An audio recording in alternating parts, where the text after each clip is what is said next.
Good morning, class. Today we will start the topic habitat. In last lecture we have discussed about the characteristics of living things and also the difference between living thing and non-living things. Now today we will discuss the term habitat. You know that what is a habitat? So you learned about some characteristics of living things. Where do we find living things? We find living things all the place and we find them on snow covered mountain, even in deep ocean.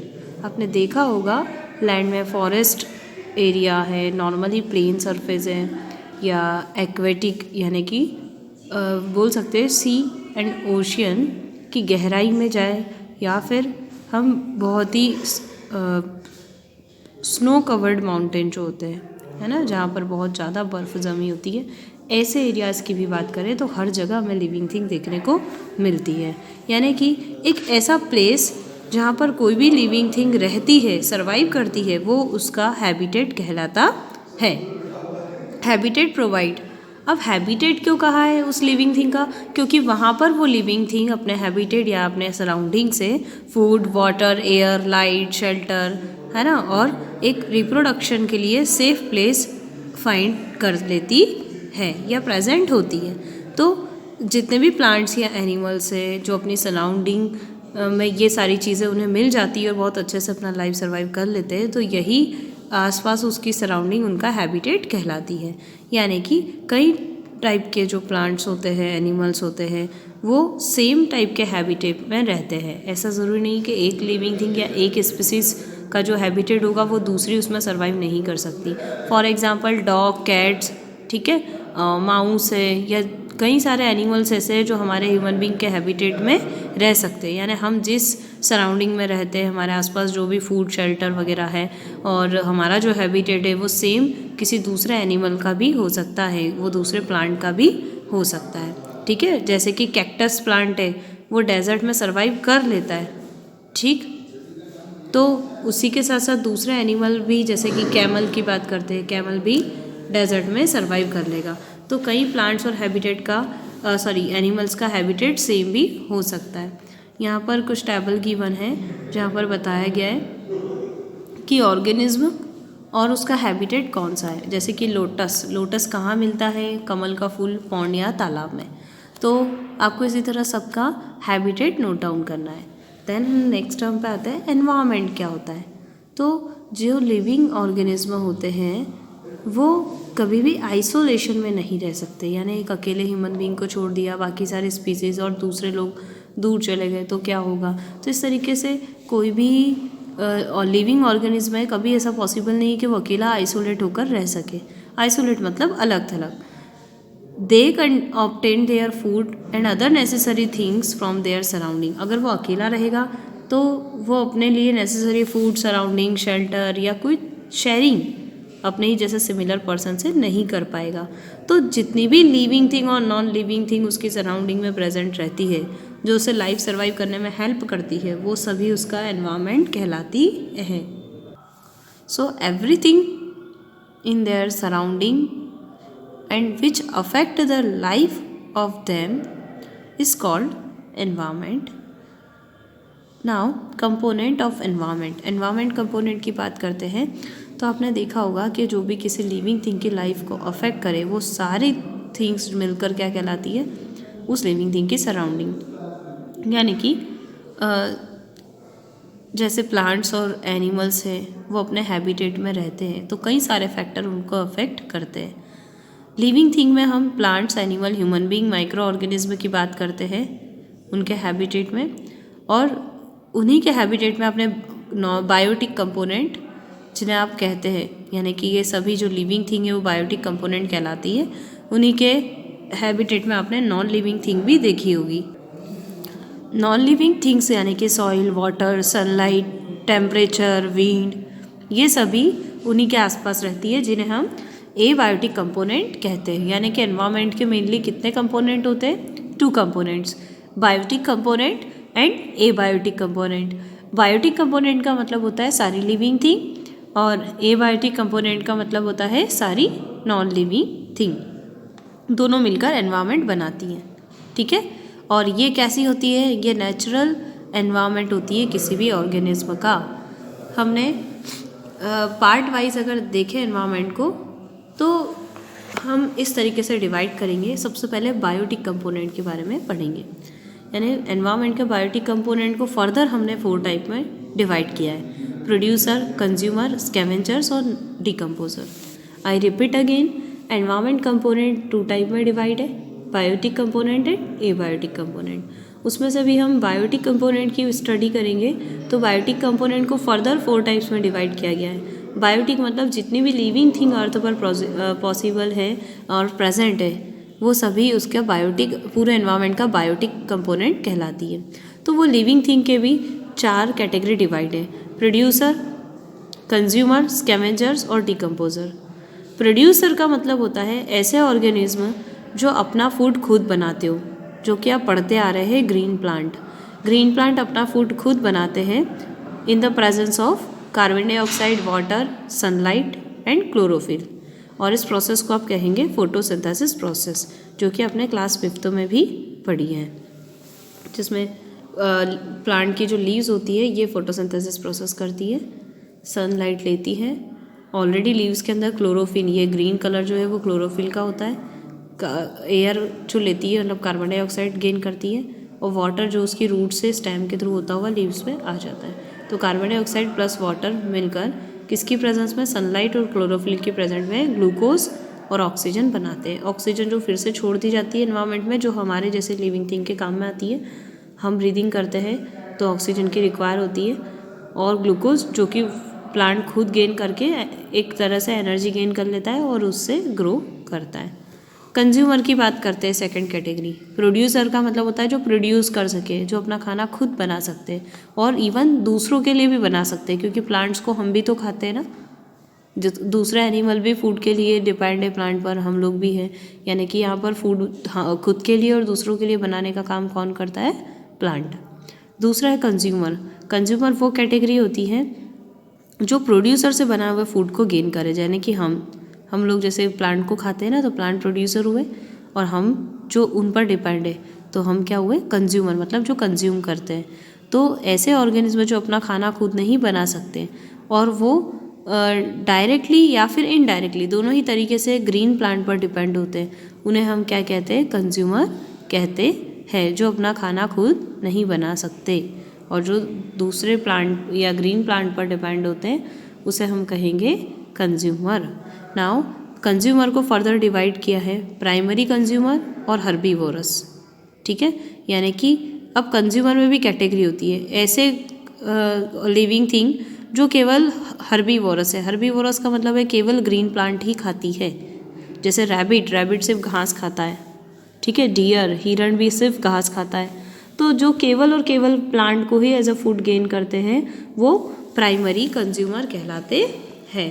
Cow, horse, goat, rabbit, grasshopper, ये सब herbivorous है जो केवल plant खाते हैं। Second है secondary consumer. Secondary consumer जो कि कार्निवोरस कहलाते हैं, जो दूसरे एनिमल का फ्लैश खाते हैं, मांस खाते हैं। ठीक है, एज अ फूड, मतलब अपनी भूख के लिए, अपने खाने के लिए दूसरे एनिमल का फ्लैश खाते हैं, वो कार्निवोरस कहलाते हैं। वो भी सेकेंडरी कंज्यूमर ही हुए। सेकेंडरी कैसे, क्योंकि ये जिस एनिमल को खाते हैं वो एनिमल प्लांट खाता है, तो कहीं ना कहीं इनडायरेक्टली ये एनर्जी तो ले रहे। ठीक है, तो सेकेंडरी मतलब कार्निवोरस। और थर्ड है टर्शरी। टर्शरी मतलब तीसरे नंबर पे। टर्शरी कंज्यूमर या फिर टॉप कार्निवोरस मतलब क्या, जो बड़े बड़े एनिमल्स खाते हैं, जैसे लॉयन, मतलब जो बड़े एनिमल्स होते हैं जो केवल और केवल फ्लैश ही खाते हैं। ठीक है, जैसे लॉयन, टाइगर, लेपर्ड। ठीक है, ये सब सेकेंडरी कंज्यूमर या टॉप कार्निवोरस कहलाते हैं। ये हर टाइप के एनिमल्स को खा जाते हैं। नाउ थर्ड कैटेगरी आएगी यहाँ से, जैसे प्रोड्यूसर थी, कंज्यूमर के टाइप कितने हो गए, 3 टाइप, प्राइमरी, सेकेंडरी और टर्शरी कंज्यूमर। अब थर्ड नंबर पे कंज्यूमर के बाद आता है स्कैवेंजर्स। स्कैवेंजर्स ऐसे ऑर्गेनिज्म होते हैं जो केवल डेड एनिमल का ही फ्लैश खाते हैं, मरे हुए जानवरों को खाने का काम करते हैं, वो कहलाते हैं स्कैवेंजर्स। फॉर एग्जाम्पल काइट्स और वल्चर्स। फोर्थ है डिकम्पोजर्स। डिकम्पोजर्स मतलब ऐसे ऑर्गेनिज्म जो ये जो डेड बॉडी होती है इसका बचा हुआ पार्ट जिसे छोटे छोटे पार्ट में डिकम्पोज करके वापस अर्थ तक पहुंचा देते हैं, वापस सॉइल में इसके छोटे छोटे कंपोनेंट या डिकम्पोज करके इसे मिला देते हैं, उसे हम डिकम्पोजर कहते हैं। जैसे छोटे छोटे बैक्टीरिया या सारे माइक्रो ऑर्गेनिज्म, ठीक है। कई बार आपने देखा होगा कोई एनिमल और प्लांट बॉडी जब मर जाती है बॉडी और अर्थ पर पड़ी हुई है तो धीरे धीरे उसमें से बदबू आती है और धीरे धीरे वो सड़ना शुरू कर देती है, यानी कि उस पर माइक्रो ऑर्गेनिज्म का अटैक होता है और वो माइक्रो ऑर्गेनिज्म धीरे धीरे उसे डिकम्पोज कर देते हैं और वो बॉडी डिसअपियर हो जाती है, मतलब उसके सारे छोटे छोटे पार्टिकल सॉइल के अंदर मिक्स कर देते हैं। Now interaction between abiotic and biotic component. अब हमें पता है कि एनवायरनमेंट में दोनों ही टाइप के कंपोनेंट रहते हैं, ठीक है। तो ये जो दोनों कंपोनेंट है इन दोनों का भी आपस में इंट्रैक्शन होता है, क्योंकि बिना जो बायोटिक कंपोनेंट है वो एबायोटिक कंपोनेंट के बिना सर्वाइव नहीं कर सकते, ठीक है। जैसे कि लिविंग थिंग है कोई भी तो वो बायोटिक कंपोनेंट है, तो क्या वो एबायोटिक यानी कि वाटर है, सनलाइट है, इसके बिना रह पाएंगे? नहीं रह पाएंगे, उनकी लाइफ की नीड है एबायोटिक कंपोनेंट। तो इसी तरह बायोटिक और एबायोटिक दोनों एक दूसरे से इंट्रैक्शन करते रहते हैं। किसी भी हैबिटेट की अगर बात करें तो जो प्लांट्स और एनिमल होते हैं वो आपस में एक दूसरे पर डिपेंड होते हैं, ठीक है। आपस में तो होते ही है पर वो नॉन लिविंग कंपोनेंट पर भी डिपेंड होते हैं। जैसे मैंने अभी आपको एग्जांपल दिया वाटर, सनलाइट जो कि हमारी नीड है, सॉइल भी हमारी नीड है, ठीक है। सॉइल नहीं होगी तो प्लांट ग्रो नहीं होंगे, प्लांट ग्रो नहीं होंगे तो फूड नहीं मिलेगा ना। इस तरह बायोटिक कंपोनेंट का एबायोटिक कंपोनेंट पर डिपेंड होना इंटरडिपेंडेंस कहलाता है, और इसी इंटरडिपेंडेंस के कारण जो प्लांट और एनिमल होते हैं वो एनवायरनमेंट में बैलेंस बनाए रखते हैं। फॉर एग्जांपल जैसे प्लांट ग्रो करता है सॉइल में, तो सॉइल के अंदर क्या होता है? न्यूट्रिशन। वो न्यूट्रिशन लेकर वो ग्रो करता है, सनलाइट लेकर, वाटर लेकर, ठीक है। ये सारी चीज़ें लेकर प्लांट ग्रो कर रहा है, तो प्लांट एक बायोटिक कंपोनेंट है, ठीक, यानी कि लिविंग थिंग है, बायोटिक कंपोनेंट है तो। और बायोटिक कंपोनेंट है तो वो सनलाइट, वाटर और जो न्यूट्रिएंट्स ले रहा है वो तीनों क्या है? वो एबायोटिक कंपोनेंट है। तो उससे अपनी लाइफ जीने के लिए एबायोटिक कंपोनेंट की ज़रूरत पड़ रही। जैसे ही वो ग्रोथ किया तो उससे क्या हुआ? उससे एयर की भी ज़रूरत है। अब वो जैसे ही ग्रोथ करेगा तो उसे कौन खाएगा? हर्बीवोरस, यानी हर्बीवोरस इसे खाकर एनर्जी लेंगे, ये अपनी लाइफ सर्वाइव करेंगे। इनको कौन खाएगा? कार्निवोरस, ताकि इनके अंदर जो एनर्जी इससे आई थी वो इनको खाकर ये अपनी एनर्जी बढ़ा लेंगे, तो ये इनको खा जाएंगे। तो वो एनर्जी देखो चलती हुई यहाँ तक शिफ्ट हो चुकी है, ठीक है। उसके बाद डिकम्पोजर, मतलब ये मर जाएंगे तो इनकी डेड बॉडी को डिकम्पोज कौन कर देगा? छोटे छोटे बैक्टीरिया, ठीक है, जिसको हम कहेंगे डिकम्पोजर्स। उसी तरह ओमनीवोरस भी होते हैं। ओमनीवोरस मतलब ऐसे लिविंग थिंग जो फ्लैश और प्लांट दोनों खाते हो, ठीक है, यानी मांस भी खाते हो और प्लांट भी खाते हो, तो दोनों को खाने वाले ओमनीवोरस कहलाते हैं। अब देखो ओमनीवोरस यानी लिविंग थिंग की बात करें तो वाटर इसे भी चाहिए, इसे भी चाहिए और इसे भी चाहिए, तो ये भी कहीं ना कहीं एबायोटिक कंपोनेंट पर डिपेंड है।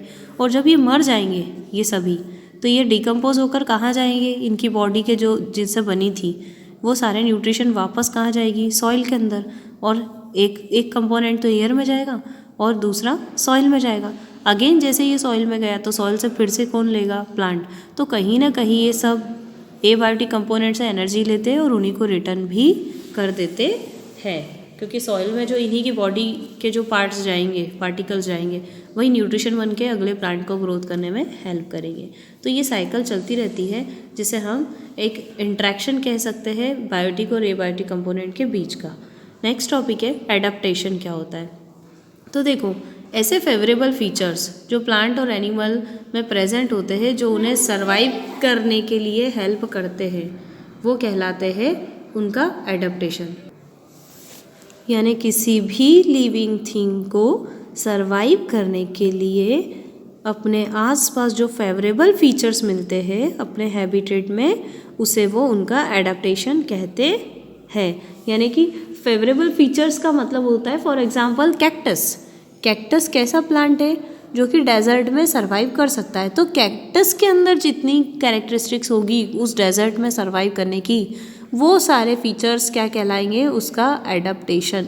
जैसे कैक्टस की लीव जो होती है वो स्पाइंस यानी कांटों में बदल जाती है ताकि वाटर लॉस कम से कम हो, कैक्टस को वाटर की रिक्वायरमेंट कम होती है। तो ये सारे उसके फीचर्स हुए ना, और इन्हीं को हम कहेंगे कि उसमें एडप्टेशन आ चुका है ताकि वो डेजर्ट में सर्वाइव कर ले, ठीक है, कर सके। Now organism adapt in a particular habitat by change in the body shape, organs, color, size, behavior and location. For example, lotus plant is well suited to an aquatic habitat. मतलब organism adaptation का मतलब होता है अलग अलग अपने अंदर features लाना ताकि वो अपने एनवायरनमेंट में रह सके, अपने हैबिटेट में सर्वाइव कर सके। अब वो चेंजेस कैसे हो सकते हैं, उनकी बॉडी शेप, या तो उनका कलर, या उनके अंदर कोई स्पेशल ऑर्गन होगा वहाँ रहने के लिए जो उन्हें सर्वाइव करने में हेल्प करे, या उनका बिहेवियर, उनकी location. For example lotus plant की अगर बात करें तो वो एक्वेटिक हैबिटेट में अच्छे से सूटेड होता है। कैमल की बात करें तो वो डेजर्ट में रह सकता है, ठीक है। अब लोटस प्लांट में क्या एडेप्टेशन होता है, तो उसके अंदर भी कुछ फेवरेबल फीचर्स होते हैं, जैसे कि ताकि वो वाटर के अंदर अच्छे से सर्वाइव कर सके। उसी तरह कैमल के अंदर भी कोई पर्टिकुलर फीचर्स होते हैं ताकि वो डेजर्ट में सर्वाइव कर सके, ठीक है। और जो लोटस प्लांट होता है वो डेजर्ट में नहीं रह सकता, क्यों? क्योंकि लोटस के अंदर जो फीचर्स है वो पॉन्ड एरिया के, एक्वेटिक एरिया के, तो वो डेजर्ट में कैसे रह सकता है। उसी तरह कैमल को अगर इस तरह रखा जाए तो वो सर्वाइव नहीं कर पाएगा, ठीक है। तो इस तरीके से सभी लिविंग थिंग में अपने अपने फीचर्स होते हैं, अपने अपने एडेप्टेशन होते हैं। अब इस क्लास में हम कैटेगरी वाइज देखते जाएंगे कि किस तरह का हैबिटेट होता है, और वहाँ पर हमने जो क्लासेस डिवाइड की है, जैसे कि पॉन्ड या एक्वेटिक रीजन की बात कर ले, कोई फॉरेस्ट एरिया की बात कर ले, पोलर रीजन की बात कर ले, तो जितनी भी कैटेगरीज है वहाँ सभी के जो एनिमल्स जहाँ जहाँ सर्वाइव करते होंगे उन सभी के हैबिटेट के पर्टिकुलर फीचर्स अलग अलग होंगे। अब हम डिफरेंट टाइप के हैबिटेट्स के बारे में पढ़ेंगे, जैसे कि टेरेस्ट्रियल हैबिटेट। तो ऐसे ऑर्गेनिज्म जो लैंड पार्ट पर रहते हैं वो टेरेस्ट्रियल ऑर्गेनिज्म कहलाते हैं, और ऐसे ऑर्गेनिज्म का हैबिटेट टेरेस्ट्रियल हैबिटेट कहलाता है। For example human, cow, deer, tiger, lion, ये सभी टेरेस्ट्रियल ऑर्गेनिज्म है और इनका जो हैबिटेट है वो टेरेस्ट्रियल हैबिटेट कहलाता है। नाउ अब हम नेक्स्ट लेक्चर में डिफरेंट टाइप के जो टेरेस्ट्रियल हैबिटेट है, टेरेस्ट्रियल हैबिटेट मतलब लैंड पार्ट, लेकिन लैंड में भी तो अलग अलग एरिया होते हैं, जैसे कि डेजर्ट एरिया है, फॉरेस्ट एरिया है, ठीक है। तो वहाँ पर रहने वाले जो प्लांट है और वहाँ पर रहने वाले एनिमल्स है, उनके अंदर कौन कौन से एडेप्टेशन पाए जाते हैं वो पढ़ेंगे। Okay, thank you.